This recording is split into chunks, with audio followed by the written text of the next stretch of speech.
नमस्कार आदरणीय दर्शकबिन महानुभाव युट्युब टिकटक फेसबुक लगायत विभिन्न सञ्चार माध्यमबाट मलाई हेरिरहनु भएका मेरो सम्पूर्ण शुभचिन्तक साथीहरुमा मेरो तर्फबाट हार्दिक नमस्कार।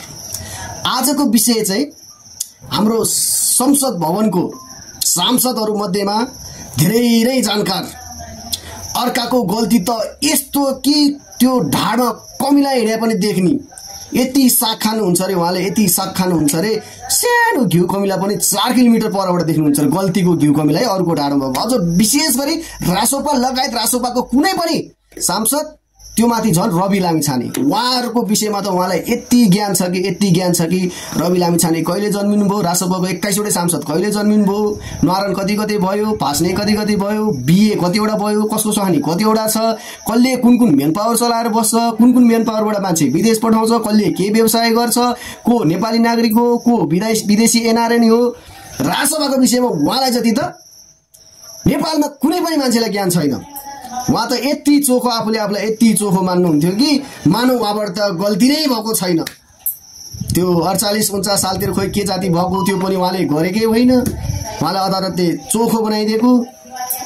त्यसपछि गएर घडी त उहाँले चाहिँ चोरेकै होइन, त्यो घडी झुकिएर भैमा ट्लाक झरेको थियो र विदेशी रोलेक्स घडी त फ्लाट फुटबल उफ्रे जस्तो मेस्सीले गोल हान्दाखेरि फुटबल ड्रिब्लिङ गरे जस्तो टाक उफ्रे गरेर साट परेको अरे के त्यो उहाँले गरेकै होइन। उहाँलाई त्यस्तो घडी सडी सोखिन्छ नि, उहाँलाई घडीको लोभ पनि छैन, अहिले पनि आफ्नो हेर्नु त घडी छैन उहाँलाई घडीको त के मतलब छैन हो।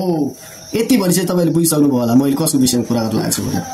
नेपाली कांग्रेसका सांसद रामहरि खतेवडा आफूलाई अब्बल नेता अब्बल सांसद एकदम बुद्धिजीवी बौद्धिक सांसद सोच्ने रामहरि खतेवडाको विषयमा कुरा गर्दैछु। रामहरि खतेवडाले यो अहिलेको समसामयिक विषयमा उहाँको एकदम चर्चा परिचर्चा भइरहेछ। उहाँले निजामती विधेयकमा चाहिँ चलखेल गर्नुभएछ, जालझेल गर्नुभएछ, संसदीय मर्यादा भन्दा बाहिर गएर चाहिँ उहाँले आफ्नो एकाधिकार सेकेन्ड ओली बन्न खोज्नु भएछ।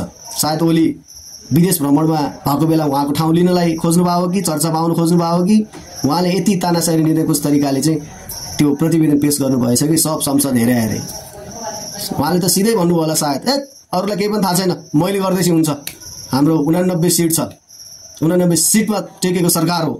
रामहरि खतेवडा सर सांसदज्यू माननीय ज्यू तपाईले आफ्नै मनले गरे कि पछाडी कुनै शक्ति छ तपाईलाई यसो गर्नु पास भइहाल्छ नभए देखा जाएगा भन्ने कोही थियो कि दाइ भाउजू अथवा अहिलेको तत्कालीन वर्तमान प्रधानमन्त्री उहाँले पो के विप जारी गर्नु भएको थियो कि नत्र तपाईको यत्रो आर्ता आउनु नपर्ने, तपाई खासै त्यस्तो त्यो ठुलो ब्याकग्राउन्डबाट आउनु भएको माफिया ग्याङबाट आउनु भएको सांसद त होइन कि तपाई यत्रो त्यो 275 जना 76 जना सांसदको चाहिँ बीचमा समिति केही मात्रामा समिति बनेको छ, समितिको बीचबाट सभापति जस्तो मान्छेले यसरी लानेलाई त तपाईको आफ्नो मात्र आँट्ने त पक्कै होइन होला।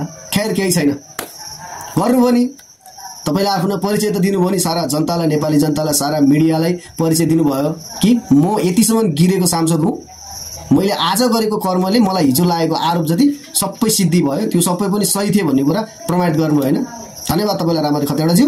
सधैँ यसरी अर्काको मात्र खेदो खने खुट्टा तान्न खोज्दाखेरि समयले एक दिन यस्तो वज्रपात हान्छ कि तपाईको पनि कसरी खुट्टा तान्नै पर्दैन, तपाई आकाशमा धेरै उड्नुमा तपाई आफै झर्नुहुन्छ भन्ने प्रमाणित गरिदियो। हस्त धन्यवाद। आजलाई यति नै, भोलि फेरि अरु नयाँ विषय लिएर कुनै एउटा तातो विषय के छ त्यो लिएर आउँछु। सबै नेपाली जनताहरु जागौं।